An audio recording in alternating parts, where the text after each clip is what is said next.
Hi guys, so ikaw ba isa sa mga nangangamba na makamahak yung ating Facebook account? So kung yun yung worry mo, gagawa natin yan ng solusyon sa video ito. So sundan mo lang tong video na to hanggang dulo para malaman mo yung pinakasimple lang, basic lang yan mga idol. Kung paano natin maprotektahan yung ating account, yung ating Facebook account, Facebook page account sa mga hacker na nagkalat dyan. Diba? So kung yun, so nandito ka sa tamang video na to, panoorin mo lang to guys. So, madali lang to. Hindi ka mahirapan, promise. So, let's go! So guys, basic lang yung gagawin natin. Siyempre, unang-una, punta lang tayo sa ating Facebook account. So, open lang natin yung ating Facebook account. And then, pag nandito na tayo sa ating dashboard ng ating Facebook, click lang natin yung burger icon sa may ibabaw. Yan guys, tapos scroll down lang natin. Tapos punta tayo sa ating settings and privacy.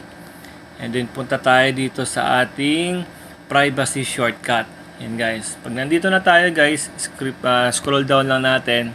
Tapos punta tayo doon sa use two-factor authentication.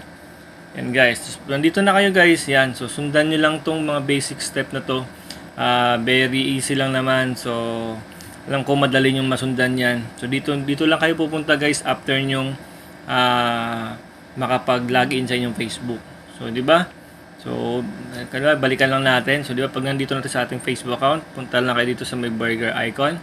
Ibabaw. Then, click nyo itong privacy and privacy shortcuts. Yan. So, madadivert kayo dito mga idol. So, yun lang. Tapos, click nyo itong use two-factor authentication. So, dito kasi guys, kaya hanggang dito ko lang to ituturo kasi yung susunod nitong steps is more on your personal details like for your cellphone number, yan, names and so on and so forth. So yun lang, nandito kailangan ma-activate nyo to mga idol para sa security ng inyong account. Nakalagay dyan guys, account security. So di ba, take action to make your account more secure. So dito lang kayo pupunta. So sana nasundan nyo tong video na to. So yun guys, di ba, napaka basic lang. So sana nasundan nyo tong video na to. So pwede nyo siyang ulit-ulitin, panoorin nyo siya ulit hanggang sa masundan nyo na at ma-activate nyo na sa inyong mga account. So, yun lang. So, sana na manatiling safe ang inyong mga account para, di ba, iwasan natin na ma-hack ng mga nagkalat dyan ng mga kaibigan natin. Okay, bye-bye and see you on my next video.